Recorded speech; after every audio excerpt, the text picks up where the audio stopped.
killing claw of a velociraptor, the talons of birds of prey, top of the food chain, the ultimate predator. Eagles, hawks, owls, vultures, rulers of the skies, hunters, and masters of flight. Welcome to Predators on Wings.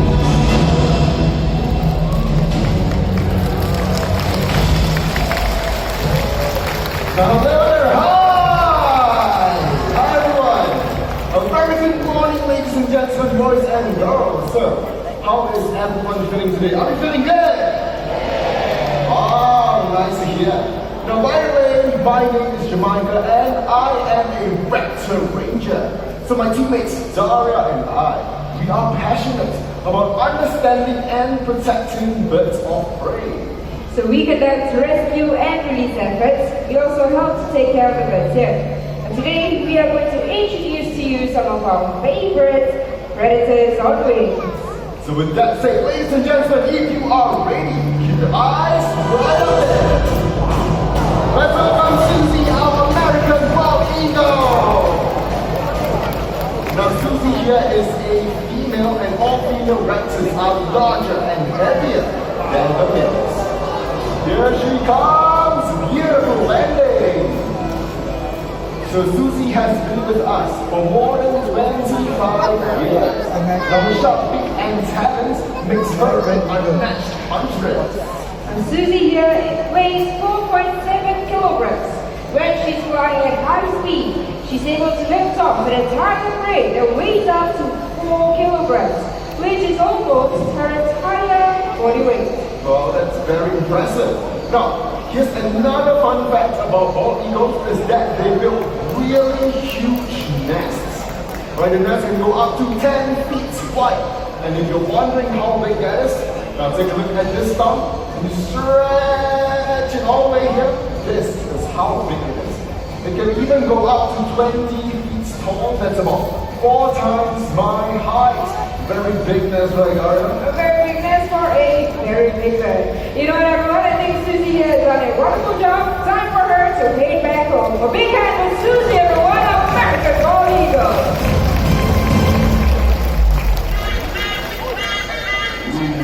Everyone, do you hear that? Ah, that's a familiar problem. Right there.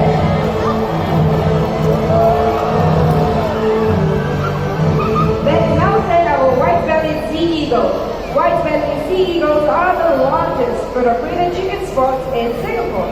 Now these birds, they have rough undersides on their feet, which allows them to hold on to slippery and struggling prey, like fish or even snakes. In fact, they specialize in hunting for venomous sea snakes.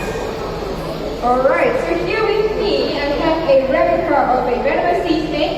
Now keep your eyes on Nelson. He's going to snatch it from the surface of the water. Here he goes! Right back! Now I know that was pretty quick, so for those of you who missed it, not to worry, we have a good song. Take a look, diving down, and that's how it's done. Let's give Nelson another round of applause.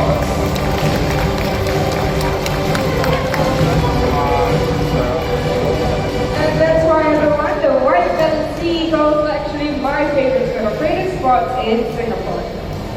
Well, but did you know that the white-bellied sea eagle is not the only common bird of prey you can spot in Singapore? In fact, we also have the browning kite. Ladies and gentlemen, say hello to Sophia. Wow! Now, browning kites are medium-sized raptors, but don't let their size fool you. Well, they are able to steal a prey from a bird as big as Nelson, a white-bellied sea eagle. And when you're walking around our park in Mandai, you look up. You might be lucky enough to spot yourself some wild, white-bellied sea eagles flight or even brown kites. So this is what it will look like in the skies.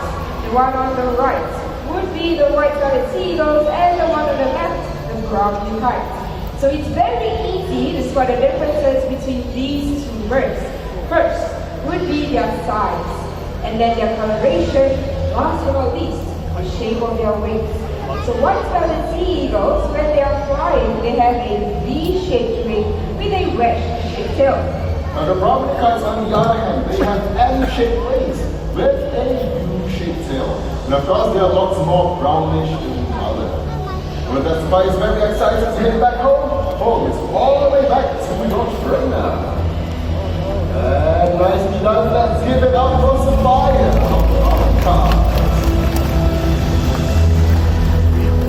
Each year, 2 million raptors migrate during the winter from their breeding grounds in Europe and Asia, flying all the way to as far as Africa.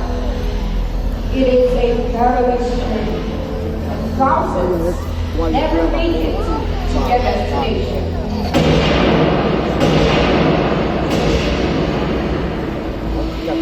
Many around the world are killed for sport.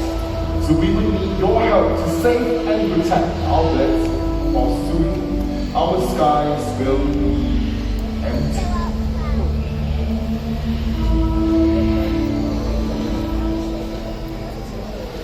Birds of prey are vital to the health of our planet. They help to remove old, sick animals as well as help to get rid of pests. So one bird in particular helps us with pest control, and that bird would be the owl.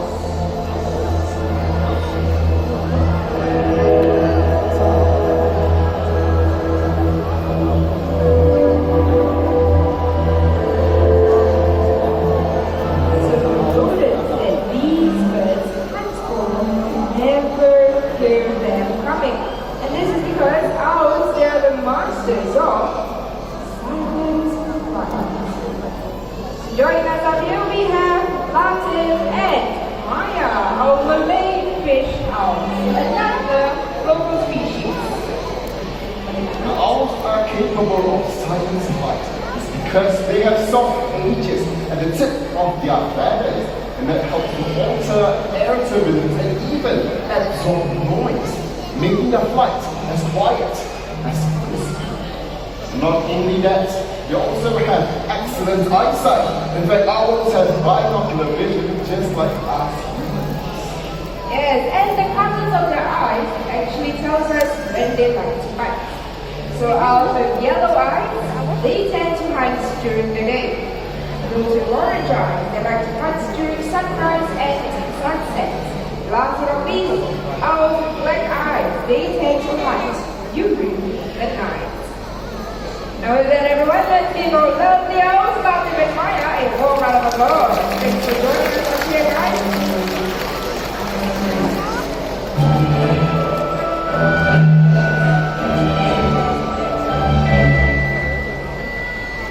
Now so far you have seen some impressive flight maneuvers by Susie, Nelson, and even Sophia.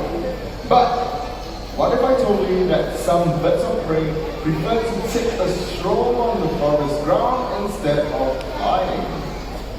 Well, that is setting the stage up ready for our next predator. So this bird, it looks like a falcon with a sharp beak and talons. But he also behaves like a vulture and would sometimes feed on carrion.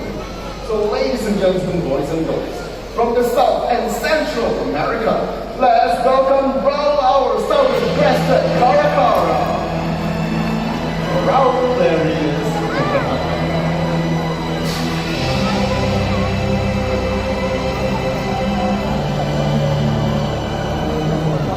So this is an unusual bird of prey. He prefers to spend most of his time on the forest ground foraging for food. As you can see, he is using his long legs and flat claws to overturn the rocks in search of insects, or in this case, the trees that are actually hidden underneath. The very fast is already cleared off high. Now, as Jamaica mentioned, they also behave like vultures. So when you come across a large carcass with lots of vultures feasting on it, you'll even find some caracaras joining them in the feast. He lays nests and even steals food from other birds. But if the insects were to take off and fly away, they're able to make vertical flights into the air to catch them, just like this. Okay, that's not very impressive. No round of applause. Okay, you know what else? You gotta impress them. Let's go higher! There you go! Okay. You know what? I think Rob can go a lot higher than that. A lot higher. How are you gonna show them? Alright, now. Okay, this way. You're done here. Alright, everybody watch. 1, 2, and 3. There we go. Rob, you've done an amazing job. Hold right back there to you. And that's okay right over there. Okay.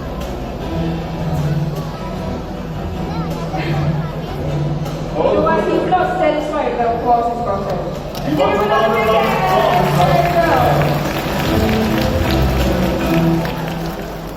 There you go. Very adorable, but like you mentioned, even though they feed on carcasses, they are not strong enough to rip open the tough skin of a large carcass, just like the one right over there. So caracals require the help of bigger bird friends like vultures. But when you see them on TV, vultures are often portrayed as evil, circling around the skies with ominous music and the sense of impending doom. Well, we are here to tell you the real story. Vultures, they use columns of air to fly and glide as they search for dead animals using their sense of sight and smell. Vultures, they prevent the spread of diseases.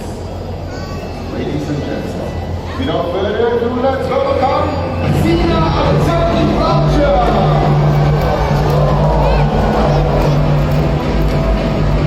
We're coming all the way from the Americas. These are one of the few birds with a finely tuned sense of smell. So this means that the turkey vultures are usually the first to the scene of a carcass. Now other vultures would follow suit, but the other vultures would be doing the hard work of ripping apart the tough skin of the dead animal. And just another fun fact about turkey vultures is that they have really acidic stomach acid. It is as strong as car batteries, and that enables them to digest carrion pretty well. With that, Zena here has done a wonderful job. Let's give her a big hand. And time for you to hit back home.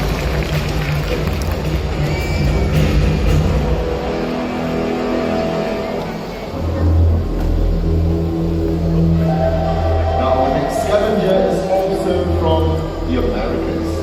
According to the old Mayan legends, these birds were seen as the messengers between humans and gods, thus earning them the title King. So, ladies and gentlemen, boys and girls, let us welcome our magnificent King Vulture, Lord Almond.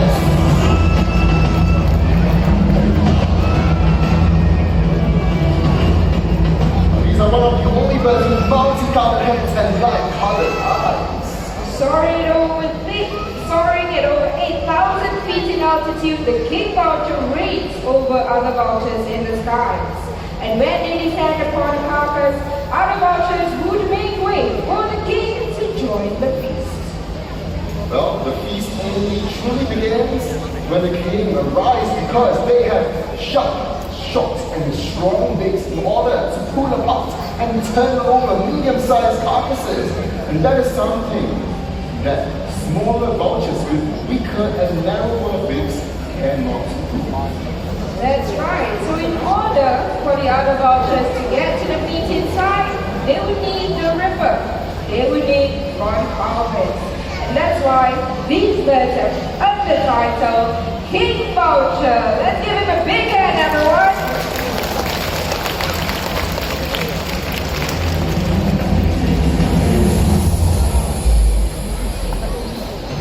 Everyone, all eyes on the screen, please. Let's take a look at this very chaotic scene. Lots of greedy birds competing for food and stripping a large carcass right down to its bones. But this looks like a very messy eating frenzy. Oh, but Jamaica, vultures are a social species and they respect their place in the pecking order. So when vultures gather, there is a feeding protocol. Alright, so with that, let's welcome our very first guest at the feast of African Fight Back Voucher.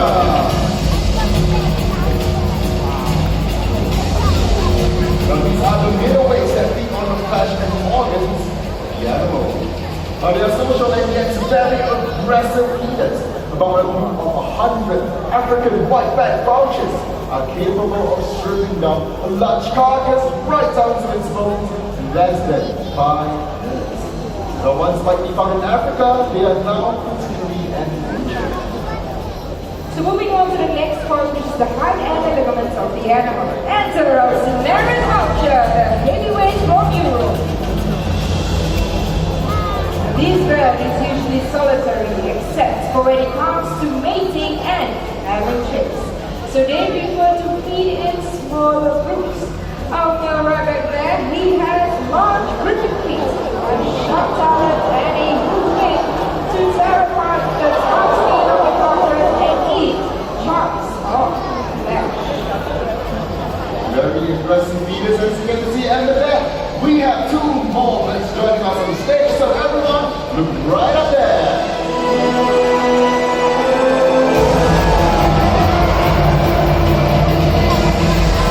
And we have one more from this side.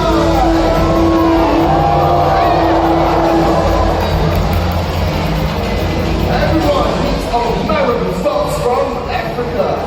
But you have dagger-like beaks and a stern old man face. They cooperate and coexist with vultures in the wild. Ladies and gentlemen, boys and girls, about 11 species of vultures in Africa, being up to 70% of the continent's area. So we all would be enabled to couple with vultures. That's right, Dara. But unfortunately, we're actually losing these birds at an alarming rate all over the world, due to various reasons caused by human activities, like poaching, deforestation, electrocution, and even superstitious use. Many of these birds are right now critically endangered, and conservation efforts will be the only way we can save them from extinction. Well, these birds help us by keeping our environment safe and clean. I think they deserve more appreciation. I think they deserve a louder round of applause.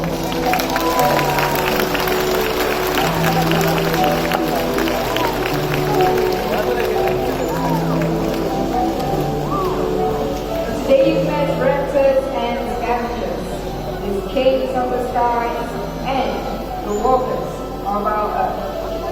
They're a part of our ecosystem, a part of our planet. And if we lose them, we would be losing a part of our planet. So with that said, let us all learn to do our part and live in harmony with all. Princess of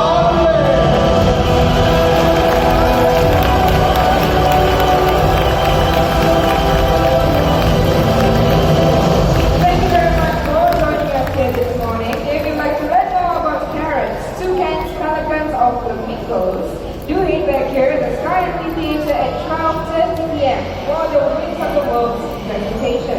Once again, 12:30 p.m. right here in the Sky and Theater for the Wings of the World presentation. Now we hope you have a wonderful day ahead.